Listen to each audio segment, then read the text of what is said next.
요즘 자녀나 손주들이 K-팝 그룹의 노래를 따라 부르는 것 보신 적 있으시죠?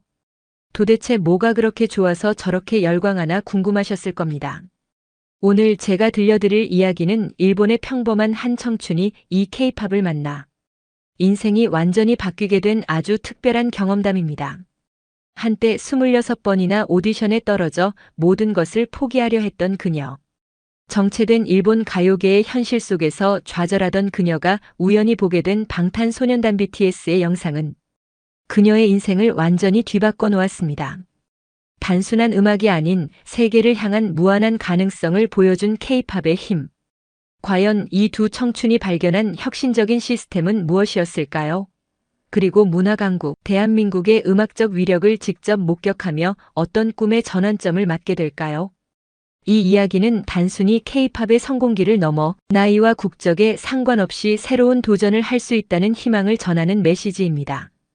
지금부터 그녀의 생생한 경험담을 통해 K-팝이 왜 전 세계를 열광시키는지, 그리고 그 안에 담긴 진정한 가치는 무엇인지 함께 확인해 보시죠.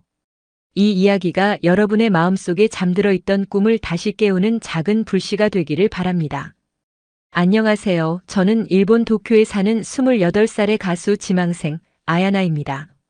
오늘 여러분께 들려드릴 이야기는 제가 직접 겪은 놀라운 경험담이자 제 인생의 가장 어두운 순간에 빛이 되어준 K-팝에 대한 것입니다.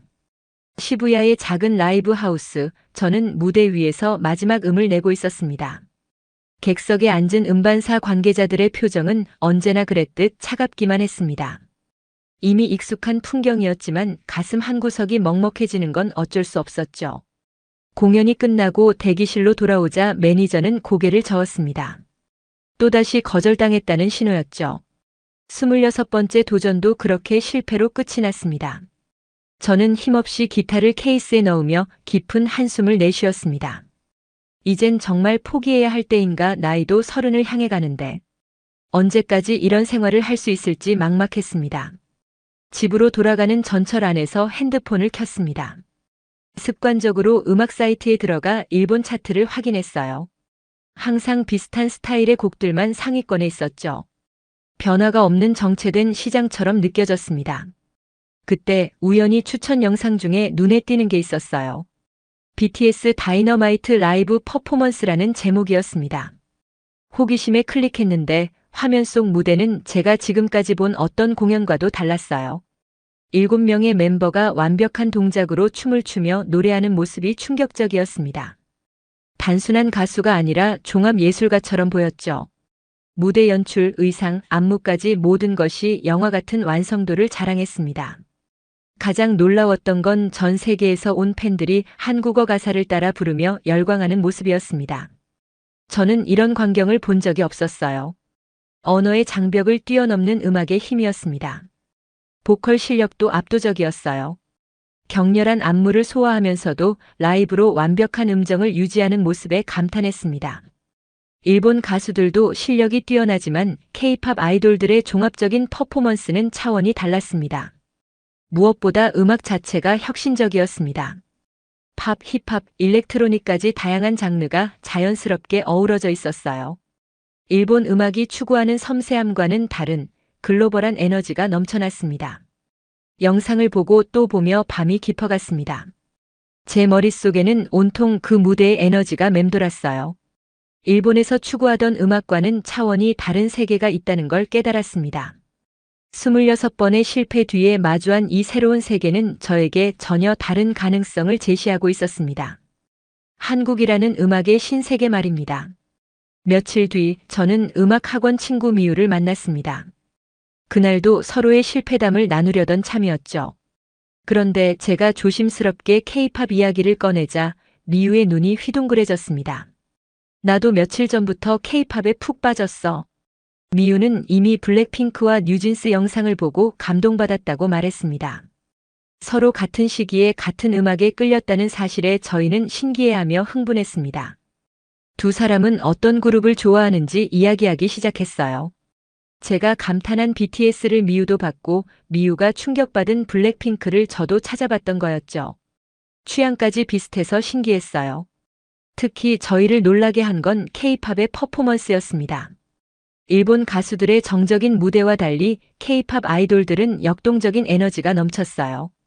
노래하면서 춤추고 표정 연기까지 하는 모습이 경이로웠다고 서로 공감했습니다. 미유는 특히 여성 그룹들의 강렬한 퍼포먼스에 감동받았다고 했어요. 블랙핑크나 아이브의 카리스마 넘치는 무대가 일본 여성 아이돌들과는 완전히 다른 매력이었다고 설명했습니다. 더 당당하고 자신감 넘치는 모습이었다고 덧붙였죠. 저는 화음과 편곡에 더 관심이 많았어요. K-팝 곡들의 복합적인 구성이 놀라웠다고 이야기했습니다. 하나의 곡 안에 여러 장르가 자연스럽게 섞여 있으면서도 어색하지 않았다고 설명했어요.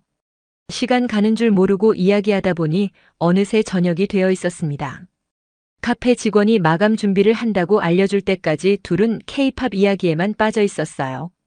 이런 열정적인 대화는 오랜만이었습니다. 카페를 나와서도 대화는 계속됐어요. 근처 공원에서 음료수를 마시며 더 깊은 이야기를 나눴습니다. K-팝 아티스트들이 보여주는 무대는 저희가 지금까지 배운 모든 기준을 뛰어넘는 것이었다고 인정했어요. 미유는 특히 해외 투어 영상에 감동받았다고 했습니다. 미국 스타디움을 가득 채운 관객들이 한국어로 떼창하는 모습이 충격적이었다는 거예요. 아시아 음악이 서구를 정복한 역사적 순간이라고 평가했습니다. 저는 아티스트들의 글로벌 마인드에 더 주목했어요. 여러 언어로 인터뷰하고 각국 문화를 존중하면서도 한국적 정체성을 잃지 않는 모습이 인상적이었다고 설명했습니다. 밤이 깊어갈수록 대화는 더욱 진지해졌어요. K-팝을 보면서 저희가 그동안 놓치고 있던 게 무엇인지 깨달았다고 털어놨습니다. 기존의 틀에 갇힌 음악이 아니라 무한한 가능성을 추구하는 음악이었다는 것이죠. 혼자만의 충격이라고 생각했던 K-팝에 대한 감동을 미유와 나눌 수 있어서 기뻤습니다.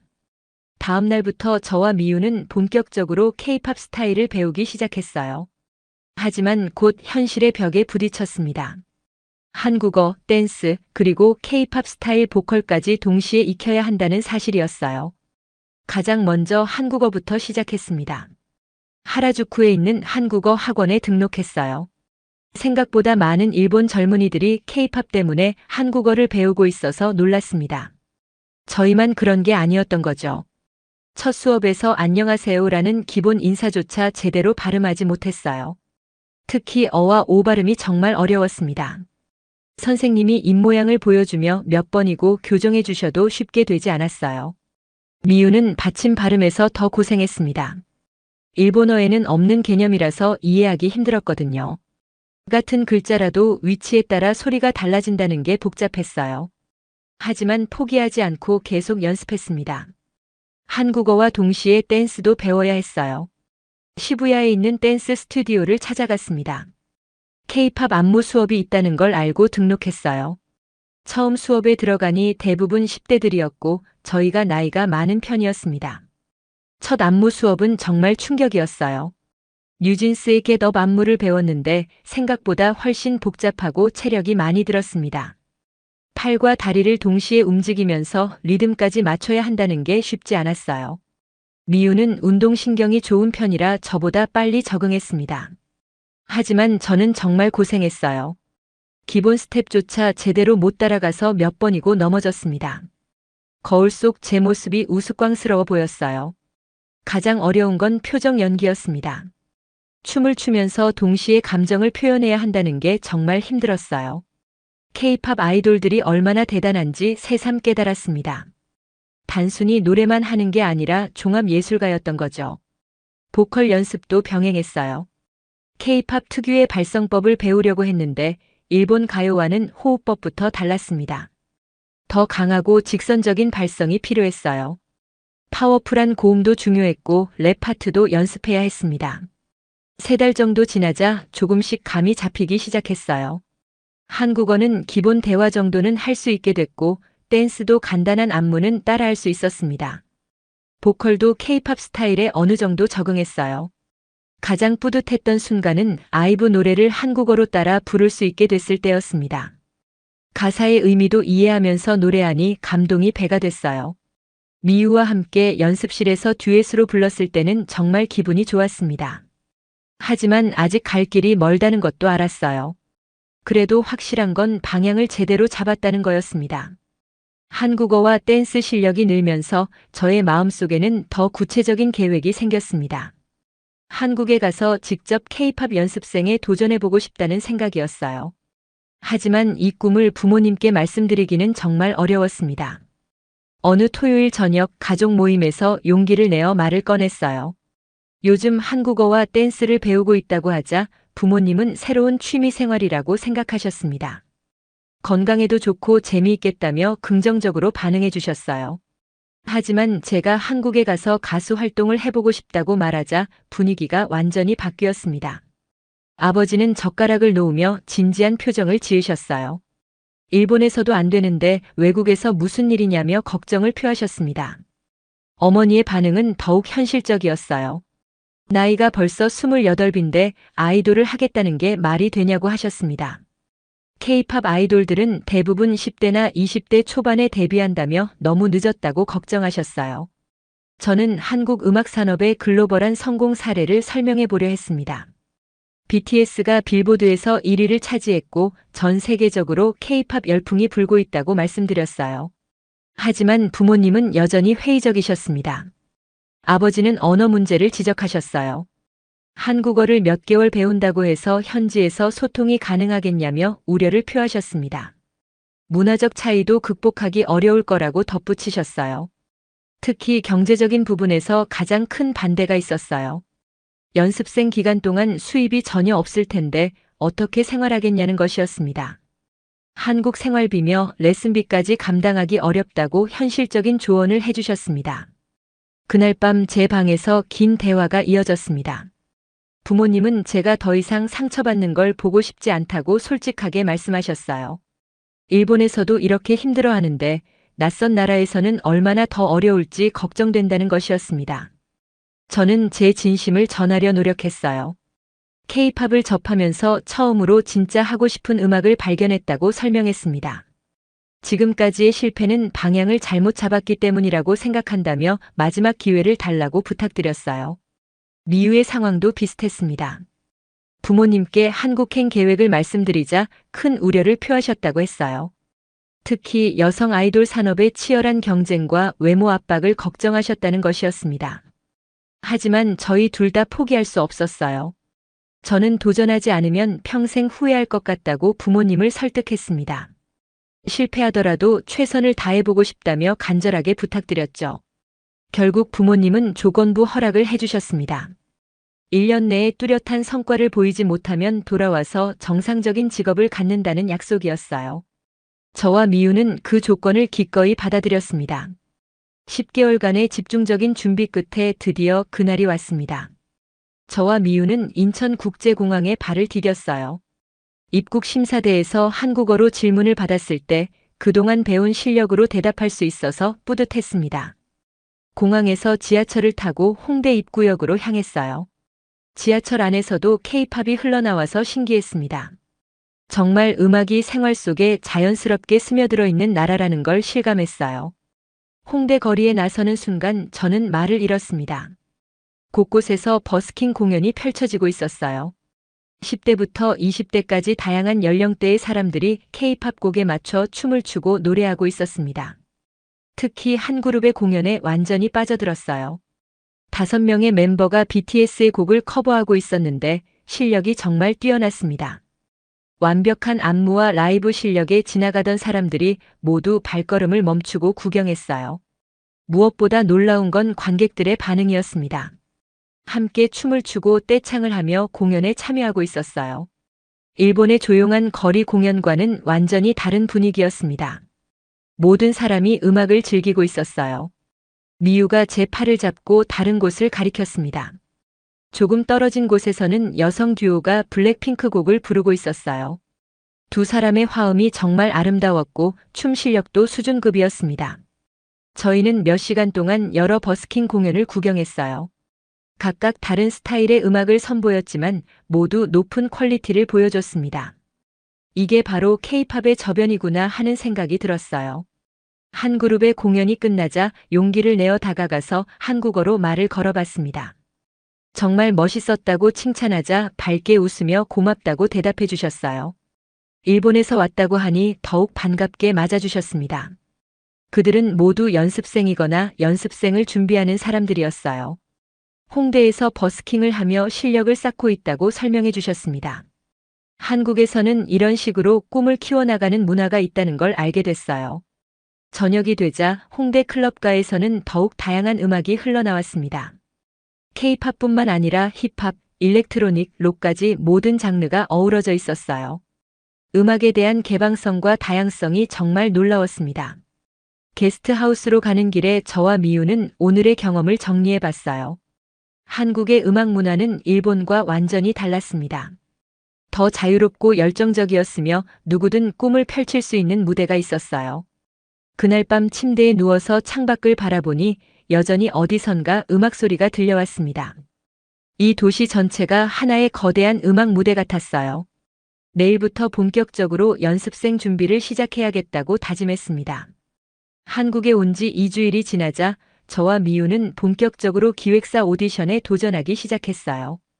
인터넷에서 찾아본 정보에 따르면 외국인도 지원 가능한 곳들이 생각보다 많았습니다.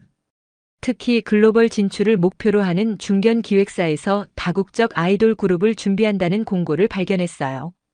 일본인 멤버를 찾고 있다는 내용이었습니다. 저희에게는 절호의 기회였죠. 오디션 준비를 위해 강남에 있는 연습실을 빌렸어요. 하루 종일 춤과 노래를 연습할 수 있는 공간이었습니다. 거울로 둘러싸인 방에서 처음 연습할 때는 어색했지만 점차 익숙해졌어요. 가장 어려웠던 건 자기소개 영상을 만드는 것이었습니다. 한국어로 간단한 소개를 하고 준비한 곡을 부르면서 안무까지 소화해야 했어요. 몇 번이고 다시 찍으며 완성도를 높여나갔습니다. 드디어 오디션 당일이 되었어요. 압구정에 있는 기획사 건물 앞에 서니 긴장이 몰려왔습니다. 일본에서의 26번 실패가 떠올랐지만 이번에는 뭔가 다를 거라는 느낌이 있었습니다. 로비에는 정말 다양한 국적의 지원자들이 있었습니다. 한국인은 물론 중국인, 태국인, 심지어 미국인도 보였어요. 글로벌한 분위기에 저도 모르게 설레었습니다. 대기 시간 동안 다른 지원자들과 간단한 대화를 나눴어요. 모두 K-팝을 사랑해서 여기까지 왔다는 공통점이 있었습니다. 국적은 달라도 같은 꿈을 가진 사람들이라는 동질감이 느껴졌어요. 제 차례가 되어 오디션 룸에 들어갔습니다. 3명의 심사위원이 앉아 계셨는데 일본에서와는 분위기가 완전히 달랐어요. 더 편안하고 개방적인 느낌이었습니다. 먼저 한국어로 자기소개를 했어요. 이름과 나이 그리고 일본에서 온 이유를 설명했습니다. K-팝의 글로벌한 매력에 감동받아서 왔다고 말하자 심사위원들이 관심 있게 들어주셨어요. 준비한 BTS 곡을 불렀습니다. 한국어 발음에 신경 쓰면서 동시에 안무도 소화했어요. 완벽하지는 않았지만 그동안 연습한 만큼의 실력은 보여줄 수 있었습니다. 마지막에 일본어로도 간단히 노래해달라고 요청하셨어요. 제가 직접 작사 작곡한 곡을 불렀는데 심사위원들이 진지하게 들어주셨습니다. 음악적 감성이나 창작 능력도 평가 요소라는 걸 알 수 있었어요. 오디션이 끝나고 나오니 미우가 기다리고 있었습니다. 서로의 경험을 나누니 비슷한 느낌이었어요. 일본에서의 오디션보다 훨씬 체계적이고 전문적이었다는 것이었습니다. 무엇보다 가능성을 열어두고 봐주는 분위기가 좋았어요. 완벽하지 않아도 발전 가능성을 인정해주려는 태도였습니다. 이런 환경에서라면 정말 성장할 수 있을 것 같다는 확신이 들었어요. 첫 오디션이 끝난 주말, 저와 미우는 K-팝 뮤직비디오에서 자주 나오는 그 유명한 장소로 향했습니다. 바로 한강공원이었어요. 지하철 뚝섬 유원지역에서 내려 강변으로 걸어갔습니다. 해질녘의 한강은 정말 환상적이었습니다. 강 위로는 유람선들이 지나가고 저 멀리 롯데월드 타워가 우뚝 솟아 있었어요. 수많은 뮤직비디오에서 봤던 바로 그 풍경이었습니다. 강변에 앉아서 편의점에서 산 치킨과 맥주를 나누며 이야기를 시작했어요. 일주일 전만 해도 꿈만 같았던 한국 생활이 현실이 되었다는 게 믿기지 않았습니다. 미우도 정말 우리가 여기까지 왔구나 감탄했어요. 저는 오늘 오디션에서 느꼈던 감정들을 털어놨습니다. 일본 기획사들과는 완전히 다른 시스템이었다고 설명했어요. 더 글로벌한 관점에서 아티스트를 평가하고 다양성을 인정해주는 분위기였다고 말했습니다. 미유도 같은 생각이었어요. 한국에서는 외국인이라는 이유로 배제되지 않는다고 느꼈다고 했습니다. 오히려 글로벌 진출을 위한 장점으로 여겨주는 것 같다고 덧붙였어요. 강위로 반사되는 서울의 야경이 점점 화려해졌습니다. 한강 다리들이 무지개 빛으로 빛나고 있었어요. 저는 이 모든 풍경이 K-팝 뮤직비디오의 한 장면 같다고 말했습니다. 그때 미유가 조심스럽게 물어봤어요. 과연 우리도 언젠가는 글로벌 스테이지에 설 수 있을까? 저는 잠시 생각해 보더니 확신에 찬 목소리로 대답했습니다. 여기는 한국이라고. 빌보드를 정복하고 그래미에 노미네이트된 K-팝의 본고장이라고. 전 세계 음악 차트를 장악하는 그 에너지가 넘치는 곳에서라면 충분히 가능하다고 확신해. 미유도 고개를 끄덕였습니다. 일본에서는 느낄 수 없었던 글로벌한 마인드와 혁신적인 시스템이 여기에는 있다고 동감했어요. 아시아를 넘어 전 세계를 무대로 하는 K-팝의 비전이 바로 저희가 원하던 것이라고 말했습니다. 한강을 스치는 시원한 바람이 저희 머리카락을 날렸어요. 저는 이 순간이 인생의 분기점이 될 것 같다고 느꼈습니다. 일본에서 26번 실패했던 꿈이 이곳에서는 새로운 형태로 부활하고 있다는 확신이 들었어요. 미유가 K-팝의 글로벌 파워에 대해 이야기했습니다. 이제는 서구 음악계도 K-팝을 주목하고 있어. 콜라보레이션 제안도 계속 들어오고 있고 한국 아티스트들이 세계 무대의 중심에 서고 있어. 저는 더 나아가 K-팝이 만들어낸 새로운 음악 생태계에 대해 말했어요. 이제는 아시아가 글로벌 음악 트렌드를 선도하는 시대가 된 거야. 한국에서 성공하면 자동으로 전 세계가 무대가 되는 시스템이라고. 두 사람은 서로를 바라보며 새로운 다짐을 했습니다. 단순한 가수가 아니라 K-팝이라는 문화 혁신의 중심에서 세계를 향해 노래할 아티스트가 되자고 약속했어요. 한류라는 거대한 물결 속에서 더 큰 꿈을 펼쳐보자고 다짐했습니다. 한강에서의 다짐 이후 저는 미유와 함께 매일 연습실에 출근하며 오디션 결과를 기다렸습니다.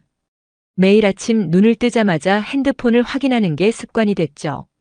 초조한 시간들이었습니다. 부모님과의 1년이라는 약속, 그리고 일본에서 겪었던 수많은 실패의 기억이 저를 짓눌렀어요. 며칠 뒤 드디어 미유에게 연락이 왔습니다. 그녀의 목소리가 떨리고 있었어요. 아야나 합격했대. 미유는 이미 눈물을 펑펑 흘리고 있었습니다. 저희는 믿을 수 없다는 듯 서로를 끌어안았어요. 기쁨의 눈물 그리고 그동안의 모든 좌절이 한꺼번에 터져 나왔습니다. 하지만 저에게는 아직 아무런 연락도 오지 않았습니다. 미유는 괜찮을 거라고 저를 다독였지만 저는 불안한 마음을 감출 수 없었죠. 그날 저녁 예상치 못한 전화 한 통이 걸려왔습니다. 발신자는 다름 아닌 제가 오디션을 본 기획사였습니다. 심장이 쿵쾅거렸어요. 떨리는 손으로 전화를 받자 심사위원 한 분이 말씀하셨습니다. 아야나 씨, 저희와 함께 연습생 생활을 시작해 보시겠어요? 저는 그 자리에서 주저앉아 울고 말았습니다. 기쁨과 안도감이 뒤섞인 감정이었습니다. 부모님께 전화로 합격 소식을 알리자 어머니는 아무 말 없이 우셨습니다. 아버지는 고생 많았다는 한마디만 남기셨죠. 그 한마디에 모든 걱정과 반대가 녹아내리는 것 같았습니다. 며칠 뒤 저는 미유와 함께 다시 홍대 거리를 찾았습니다. 첫날 느꼈던 그 뜨거운 열기가 여전히 느껴졌어요. 저희는 이제 관객이 아닌 이 거대한 무대에 함께 서게 될 예비 아티스트였습니다. 연습생 계약서에 사인을 하고 저희의 이름이 적힌 연습복을 받아들었을 때 저는 비로소 진정한 꿈의 시작을 실감했습니다. 한강의 야경 아래에서 다짐한 두 음악 청춘의 이야기는 단순한 개인의 도전기가 아닙니다. 바로 나이와 국적, 수많은 실패에도 불구하고 꿈을 포기하지 않았던 한 젊은이의 열정이 어떻게 거대한 성공의 물결과 만나는지를 보여주는 생생한 현장이죠. 빌보드 핫백을 석권한 K-팝, 유튜브 조회수 10억 뷰를 돌파하는 뮤직비디오들, 그리고 전 세계 젊은이들이 한국어를 배우게 만든 문화적 파급력까지. 이 모든 성과는 단순히 운이 아니었습니다. 끝없는 혁신과 글로벌 도전 정신이 있었기 때문이죠. 아야나와 미유가 목격한 것은 단순한 음악 장르가 아니었어요. 바로 세계 최고 수준의 종합 엔터테인먼트 시스템과 아시아 문화의 자긍심이 만들어낸 기적이었습니다. 이제 전 세계 음악 팬들이 K-팝을 따라 부르고 한국 안무를 배우고 한국에서 꿈을 이루려 몰려옵니다. 음악으로 세계를 하나로 만든 대한민국의 위상이 이렇게 증명되고 있는 거예요. 아야나와 미우처럼 꿈을 향해 나아가려는 모든 분들께 이 이야기가 작은 용기와 희망이 되기를 바랍니다. 여러분의 가슴속에 숨겨진 열정을 다시 한번 발견해 보세요. 한강에서 바라본 서울의 불빛처럼 여러분의 꿈도 찬란하게 빛날 것입니다.